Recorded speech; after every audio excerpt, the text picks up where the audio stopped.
नमस्कार, मैं डॉक्टर शिखा त्रिपाठी आज आप सबसे काव्य प्रयोजन के विषय में चर्चा करूंगी।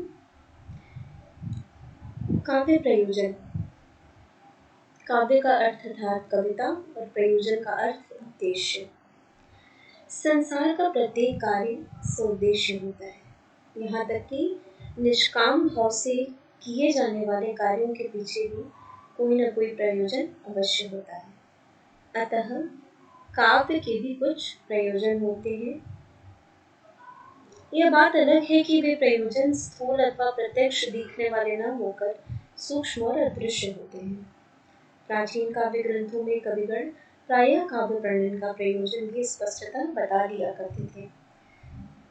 संस्कृत की काव्य शास्त्रीय परंपरा में काव्य प्रयोजनों के संबंध में विस्तार से विचार विनिमय हुआ है। काव्य संबंधी अन्य प्रश्नों की ही भांति काव्य शास्त्रियों ने काव्य प्रयोजनों के संबंध में अपने अलग अलग ढंग से विचार प्रस्तुत किए हैं। इस दृष्टि से आचार्य भामा, आचार्य रुद्रट, आचार्य वामन, आचार्य कुंतक, आचार्य मम्मट, आचार्य हेमचंद्र तथा आचार्य विश्वनाथ आदि काव्य शास्त्रियों के नाम विशेष रूप से उल्लेखनीय हैं। संस्कृत के आद्य आचार्य भरत मुनि ने अपने नाट्यशास्त्र में नाटक, जो एक प्रकार का काव्य माना जाता है, के प्रयोजनों की चर्चा करते हुए लिखा है कि धर्म यशस्य मापुष्यम इतम बुद्धि विवर्धनम लोकोपदेशे जननम नाट्यमेतत् भविष्यति। अर्थात नाटक धर्म, यश और आयु का साधक, हितकारी, बुद्धि को बढ़ाने वाला और लोकोपदेश देने वाला होता है। आचार्य भामा के अनुसार धर्मार्थ काम मोक्षेषु वैचक्षरणं कलाशु च करोति कीर्ति प्रीति च साधु काव्य निबंधनम। अर्थात उत्तम काव्य के निर्माण से धर्म, अर्थ, काम और मोक्ष की प्राप्ति होती है और सारी कलाओं में निपुणता, प्रीति तथा कीर्ति की उत्पत्ति होती है। उपर्युक्त दोनों काव्याचार्यों के काव्य प्रयोजनों का विश्लेषण करने पर दोनों में हमें पर्याप्त समता दिखाई देती है। आचार्य वामन ने काव्य प्रयोजनों के संबंध में विस्तार से विचार किया है और इस पर विचार करते हुए वे कहते हैं कि काव्य का प्रयोजन अधिकारी विषय संबंध को लेकर के उन्होंने अपनी बात कही है।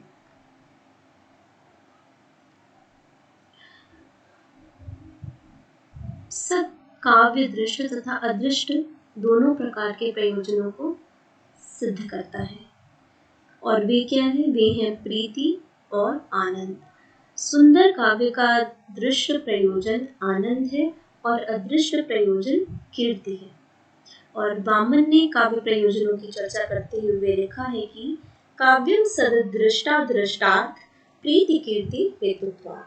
अर्थात काव्य का दृश्य प्रयोजन आनंद है और अदृष्ट प्रयोजन कीर्ति है।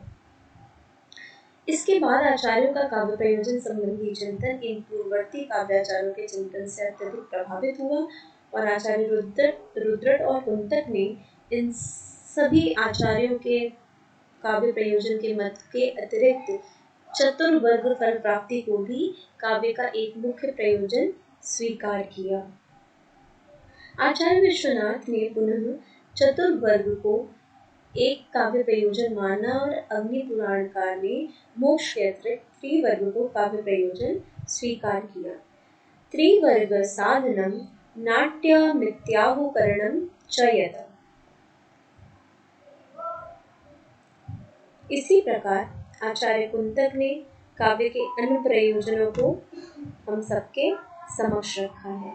काव्य के अनुप्रयोजन है व्यवहार और चित्त का ज्ञान, हृदयाह्लाद व अंतस चमत्कार। इन तीनों काव्य प्रयोजनों के संबंध में कुछ विचार कर लेना आवश्यक है। आचार्य कुंतक ने सर्वप्रथम चतुर्वर्ग फल प्राप्ति के प्रयोजन का उल्लेख किया है, जिसका आशय धर्म, अर्थ, काम और मोक्ष इन चारों की प्राप्ति है। अर्थात इन चारों फलों की प्राप्ति है। आचार्य विश्वनाथ ने भी काव्य प्रयोजनों की चर्चा करते हुए चतुर्वर्ग प्राप्ति का अनिवार्यता को उन्होंने बताया है और उसका उल्लेख किया है। आचार्य कुंतक के अनुसार काव्य का दूसरा प्रयोजन व्यवहार औचित्य का ज्ञान होता है। इस संबंध में कुंतक कहते हैं कि ज्ञान व्यवहार करने वाले जनों को उत्तम काव्यों से परिज्ञान से ही होता है। वह सौंदर्य कैसा है, नूतन औचित्य युक्त है। इसका यह अभिप्राय है कि राजा आदि के व्यवहार का वर्णन होने पर उनके अंगभूत प्रधानमंत्री आदि सब अपने अपने उचित कर्तव्य और व्यवहार में निपुण रूप में ही वर्णित होने से व्यवहार करने वाले समस्त जनों को व्यवहार की शिक्षा देने वाले होते हैं।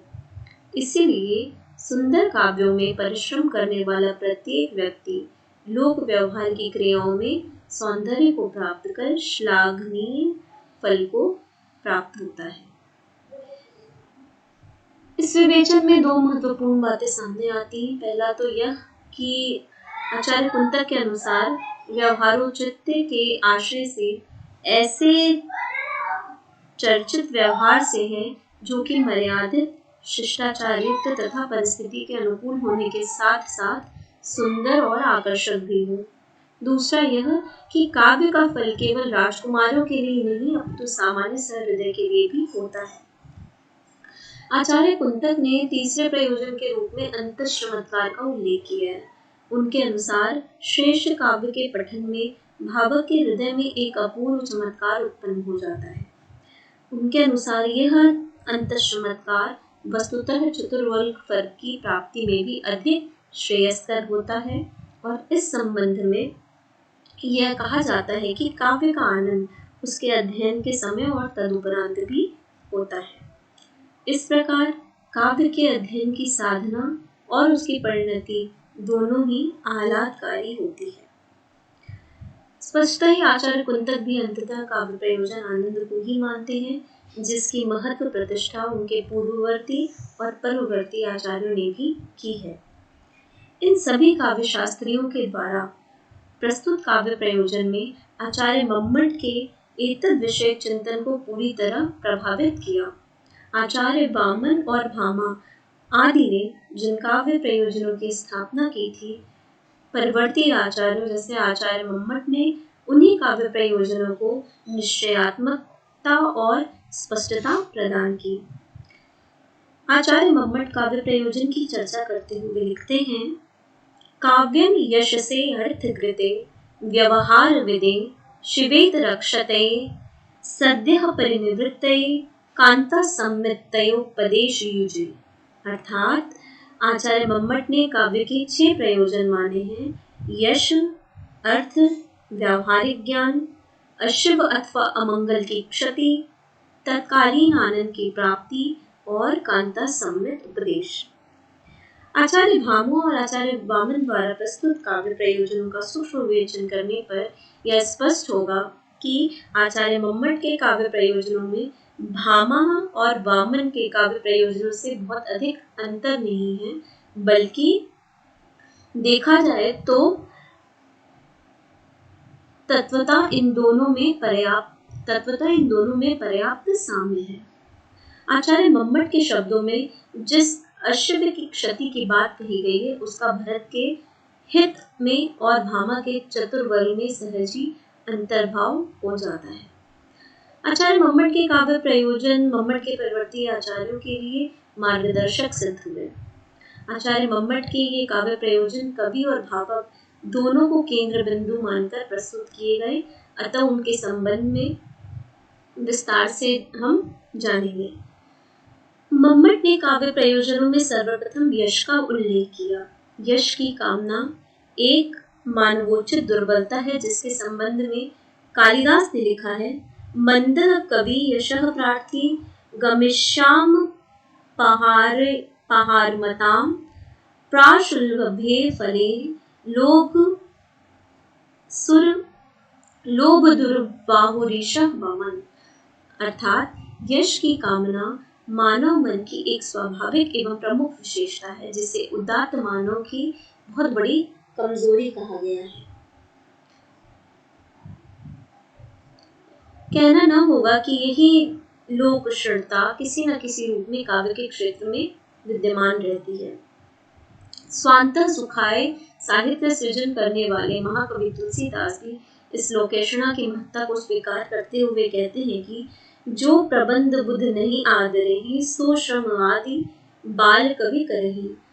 अर्थात कहने का आशय यह है कि यश की कामना प्रकट अथवा छद्म रूप में अवश्य ही बनी रहती है, तथापि यश की वही कामना श्रेष्ठ कही जाएगी जहाँ यश की प्राप्ति के लिए प्रकटतः प्रयास न किया जाए। यश मांगने से नहीं स्वतः मिलता है। कवि का श्रेष्ठ काव्य स्वयं उसे और उसकी कृति को अमरत्व प्रदान करता है। आचार्य मम्मट की दृष्टि में काव्य का दूसरा प्रयोजन अर्थ प्राप्ति होता है। हिंदी काव्य का इतिहास इस तथ्य का साक्षी है कि हिंदी के कई कवियों को काव्य के धन और विपुल संपदा की प्राप्ति हुई। केवल बिहारी तथा अन्य रीतकालीन कवियों को राजाश्रय के अतिरिक्त बहुत सी संपत्ति, धन आदि की प्राप्ति हुई। यही नहीं, आधुनिक युग में तो ऐसे कवियों और साहित्यकारों का अभाव नहीं है जिन्होंने केवल अर्थ प्राप्ति के लिए साहित्य सृजन किया और अभी भी कर रहे हैं। अतः अर्थ प्राप्ति काव्य का एक प्रयोजन अवश्य कहा जा सकता है। काव्य प्रयोजनों से संबंधित आधुनिक पाश्चात्य चिंतन तो पूर्णतः इसकी पुष्टि करता है। पाश्चात्य विद्वानों का एक बड़ा वर्ग काव्य को कला मानता है और कला को जीवन के अर्थों में व्याख्यायित करता है, और आधुनिक जीवन में अर्थ की महत्ता स्वतः सिद्ध होती है।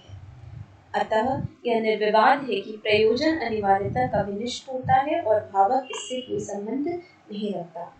जीवन और काव्य में अर्थ की इतनी महत्ता सिद्ध होते हुए भी ऐसे महान कवि और साहित्यकार भी अवश्य हुए हैं जिन्होंने अर्थ प्राप्ति के क्षुद्र प्रयोजन से ऊपर उठकर साहित्य सृजन किया। हिंदी में ही नहीं, विश्व की विविध भाषाओं में साहित्य के कई कुंभनदास मिलेंगे जिनका आदर्श वाक्य था, संतन कहाँ सीकरी सोहा। सूर और तुलसी जैसे महान कवियों ने भी स्वांतः सुखाय की रचना की और उनके समय अर्थ की महत्ता निश्चित रूप से वह नहीं रही होगी जो कि आधुनिक युग में दिख पड़ती है। मम्मट ने तीसरा काव्य प्रयोजन व्यवहार ज्ञान बताया है। इस प्रयोजन का सीधा संबंध भावक के साथ होता है, क्योंकि काव्य के अध्ययन से उस बहुविध ज्ञान प्राप्त होता है, जीवन के नाना रूपों की झांकी मिलती है, अतीत के स्वर्णिम चित्रों से प्रेरणा प्राप्त होती है और जीवन के नए अर्थों, भावभूमियों का साक्षात्कार होता है। महाकाव्य के महान पात्रों का जीवन पाठकों के लिए प्रेरणा स्रोत सिद्ध होता है और समूचे समाज में उदात्त चरित्रों, मर्यादा संपन्न आदर्शों का प्रसार होता है। अमंगल निवारण को आचार्य मम्मट ने चौथा काव्य प्रयोजन स्वीकार किया है। काव्य मूलतः जीवन की झांकी होता है, अतः जीवन से हटकर सब काव्य की कल्पना ही नहीं की जा सकती। इस काव्य प्रयोजन का संबंध कवि और भावक दोनों के साथ होता है। महाकवि तुलसीदास ने इसी काव्य प्रयोजन का पक्ष पोषण करते हुए मानस में कहा है कि कीरति भनिति भूति भली सोई, कीरति भनिति भूत बलि सोई, सुर सरिसम सब कर हित होई। वही काव्य श्रेष्ठ है जो कि गंग की भांति सभी के लिए हितकारी, कल्याणकारी हो। वस्तुतः काव्य का मूल उद्देश्य मनुष्य को उसकी स्वार्थ बुद्धि से ऊपर उठाना, उसको इहलोक की संकीर्णताओं से ऊपर उठाकर सत्व गुण में प्रतिष्ठित करना, पर दुख कातर और संवेदनशील बनाना है। निखिल जगत के भीतर स्तब्ध एक की अनुभूति के द्वारा प्राणी मात्र के साथ आत्मीयता का अनुभव कराना है। काव्य कोई संकीर्ण बुद्धि विलास नहीं, वह जीवन के सब कुछ को लेकर बनता है। सद्य परिनिवृत्त को आचार्य मम्मट ने पांचवें प्रयोजन के माध्यम से शांति जन्य आनंद तथा मोक्ष की प्राप्ति की बात कही है। आचार्य हेमचंद ने भी काव्यम आनंदम कहकर काव्य प्रयोजन आनंद ही सिद्ध किया है। साहित्य दर्पणकार आचार्य विश्वनाथ ने काव्यानंद को ब्रह्मानंद सहोदर सरीखा आदरपूर्ण स्थान दिया। काव्य एक ऐसी उच्च भावभूमि का निर्माण करता है जहाँ पाठक के व्यक्तित्व में शूद्र बंधन स्वतः टूट जाते हैं, जीवन की विषमताएं और विसंगतियां विस्मृत हो जाती हैं। पाश्चात्य काव्यशास्त्रियों ने भी काव्यानंद को एक अत्यधिक महत्वपूर्ण प्रयोजन स्वीकार किया है। महाकवि ने जिस स्वांतः सुखाय को लेकर रघुनाथ गाथा के रूप में मानस की रचना की थी, वह वस्तुतः काव्यानंद ही तो है। तथापि इस संबंध में यह स्पष्ट करना आवश्यक है कि काव्यानंद के प्रयोजन का संबंध कवि तथा भावक दोनों के साथ होता है। कवि अपने भीतर की बात कहकर एक अनोखे आनंद की अनुभूति करता है, तो भावक उस अभिव्यक्ति में अपनी ही बात पाकर झूम उठता है। इस काव्यानंद की महत्ता अनेक काव्यशास्त्रियों ने स्वीकार की है। आचार्य कुंतक के अनुसार तो काव्य से प्राप्त होने वाला आनंद धर्म, अर्थ, काम और मोक्ष से कहीं अधिक आनंदमय होता है। एक प्रकार का अंतः चमत्कार उत्पन्न करने वाला होता है। पाश्चात्य साहित्य जगत में कला के लिए का बहुचर्चित सिद्धांत वस्तुतः इसी काव्यानंद से अनुप्रेरित है। अतः यह सिद्ध होता है कि कलाकार अथवा कवि को कला से एक अभूतपूर्व आनंद की प्राप्ति होती है, जिसमें भावक भी सहज ही डुबकी लगा लेता है।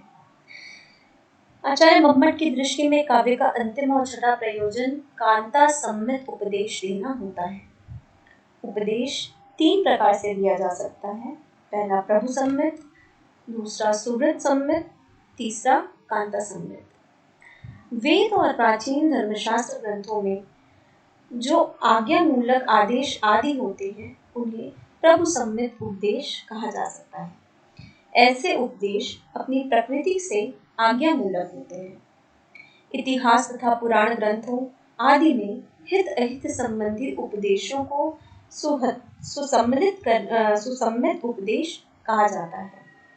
जो उपदेश मधुर प्रेम के साथ और सरस ढंग से दिए जाते हैं, जिनमें न आज्ञा का भाव होता है और न हित अहित की चिंता, उन्हें कांता सम्मित उपदेश कहा जाता है। कोई भी पाठक काव्य का अध्ययन आनंद प्राप्ति के लिए करता है, उपदेश और धर्म वाक्य सुनने समझने के लिए नहीं। इसी प्रकार जैसे ही कोई कवि उपदेशवाचक का रूप धारण करने की भूल करता है, वैसे ही वह कवि के आदरपूर्ण स्थान से पदच्युत हो जाता है। आचार्य कुंतक ने कहा है कि केवल उपदेश कटु औषधि के समान होते हैं। काव्य में दिए जाने वाले उपदेश आह्लादकारी अमृत की भांति होते हैं, जिसके रुचिपूर्ण सेवन करने से अज्ञान और अविवेक का नाश होता है। इस प्रकार संस्कृत काव्यचारों ने काव्य प्रयोजन के महत्ता को स्वीकार किया है और उसके साथ ही साथ काव्य प्रयोजन के क्या क्या उद्देश्य हैं, उनको भी हम सबके समक्ष रखा है। संस्कृत विद्वानों के साथ ही साथ हिंदी के विद्वानों ने भी काव्य प्रयोजन पर अपनी विचारों को रखा है, उन्हें प्रस्तुत किया है। हिंदी के काव्य प्रयोजन पर भी बहुत कुछ अधिक लिखा गया। भक्ति काल तथा काव्य में ऐसी सूक्तियां उपलब्ध होती हैं, जिनसे कवि के प्रयोजन विषय दृष्टिकोण का अनुमान लगाया जा सकता है। लेकिन रीतिकाल से काव्यशास्त्रीय चिंतन को भाष्यबद्ध करने की परंपरा का प्रारंभ होता है। रीतिकाल के प्रायः प्रत्येक आचार्य ने अपने लक्षण ग्रंथ में के प्रारंभ में ही काव्य प्रयोजन पर प्रकाश डाला है, लेकिन यह संपूर्ण विवेचन संस्कृत का पृष्ठपोषण मात्र है। हिंदी काव्यशास्त्र विषयक मौलिक चर्चा आधुनिक काल से प्रारंभ होती है। आचार्य रामचंद्र शुक्ल ने इस पर बड़े विस्तार से विचार किया है। वे काव्य को मनोरंजन का साधन मानने का प्रबल विरोध करते हुए उसका लक्ष्य जगत के मार्मिक पक्षों का प्रत्यक्षीकरण करके उसके साथ मानव हृदय का सामंजस्य स्थापित करना मानते हैं। उनका अभिप्राय है, काव्य का लक्ष्य है जगत और जीवन के मार्मिक पक्षों में गोचर रूप में लाकर सामने रखना, जिससे मनुष्य अपने व्यक्तिगत संकुचित घेरे से अपने हृदय को निकालकर उसे विश्वव्यापिनी और त्रिकालदर्शिनी अनुभूति में लीन करे। इसी लक्ष्य के भीतर जीवन के ऊंचे से ऊंचे लक्ष्य आ जाते हैं। इसी लक्ष्य के साधन से मनुष्य का हृदय जब विश्व हृदय भगवान के लोक रक्षक तथा लोक रंजक रूप से जान होता है, तब वह भक्ति में लीन हो जाता है। आचार्य हजारी प्रसाद द्विवेदी का नाम भी हिंदी के मूर्धन्य विद्वानों में से एक है। वे मानव को साहित्य का लक्ष्य तथा साहित्य को लोक मंगल का विधायक मानते हैं। उनके अनुसार मनुष्य ही साहित्य का लक्ष्य है। शीर्षक में उन्होंने स्पष्ट किया है कि मैं साहित्य को मनुष्य की दृष्टि से देखने का पक्षधर हूँ। जो वाक्जाल मनुष्य को दुर्गति, हीनता और परमुखापेक्षता से न बचा सके, जो उसकी आत्मा को तेजोदीप्त न बना सके, जो उसे पर दुख कातर और संवेदनशील न बना सके, उसे साहित्य कहने में मुझे संकोच होता है। आचार्य नंददुलारे वाजपेयी काव्य का प्रयोजन मनोरंजन या भीषण जगत से पलायन नहीं मानते, बल्कि आनंदानुभूति मानते हैं। आत्मानुभूति के स्वतंत्र एवं पूर्ण होने के कारण इसे वे किसी वाद से जोड़ने की आवश्यकता उन्हें प्रतीत नहीं होती। उनका कथन है कि काव्यानुभूति स्वतः एक अखंड आत्मिक व्यापार है, जिसे किसी दार्शनिक, राजनीतिक, सामाजिक या साहित्यिक खंड, व्यापार या वाद से जोड़ने की आवश्यकता नहीं है। काव्य का प्रयोजन मनोरंजन अथवा सामाजिक वैषम्य से दूर भागना अथवा पलायन भी नहीं हो सकता, क्योंकि ऐसी अवस्था में आत्मानुभूति के प्रकाशन का पूरा अवसर रचयिता को नहीं मिल सकेगा। उसकी रचना अधूरी अथवा अपंग रह जाएगी। महान उपन्यासकार प्रेमचंद ने काव्य के प्रयोजन के रूप में मनोरंजन का उपहास करते हुए लिखा है, उसका लक्ष्य मानव विवेक को जागृत करना तथा उसकी आत्मा को तेजोदीप्त बनाना है। कुछ विचार में वे एक स्थान पर लिखते हैं कि साहित्य का उद्देश्य हमारा मनोरंजन करना नहीं है, यह काम तो भाटों, मदारियों, विदूषकों और मस्खरों का है। साहित्यकार का पद इनसे बहुत ऊंचा है। वह हमारे विवेक को जागृत करता है, हमारी आत्मा को तेजोदीप्त बनाता है। इसी प्रकार डॉक्टर नागेंद्र ने आत्माभिव्यक्ति को ही काव्य का प्रमुख प्रयोजन माना है। वे कहते हैं कि आत्माभिव्यक्ति वह मूल तत्व है जिसके कारण कोई व्यक्ति, साहित्यकार, उजली कृति साहित्य बन जाती है या उसकी कृति साहित्य बन जाती है। इस प्रकार सभी विद्वानों ने काव्य के प्रयोजन के मूल में आनंद को स्थान दिया। आनंद को काव्य प्रयोजन का सबसे महत्वपूर्ण प्रयोजन माना। आशा करती हूँ कि काव्य प्रयोजन आप सबको समझ आया होगा, आप इसके स्वरूप से परिचित हुए होंगे। अगले व्याख्यान में कुछ और नए रोचक विषयों के साथ मैं आप सबके समक्ष उपस्थित होंगी। तब तक के लिए धन्यवाद।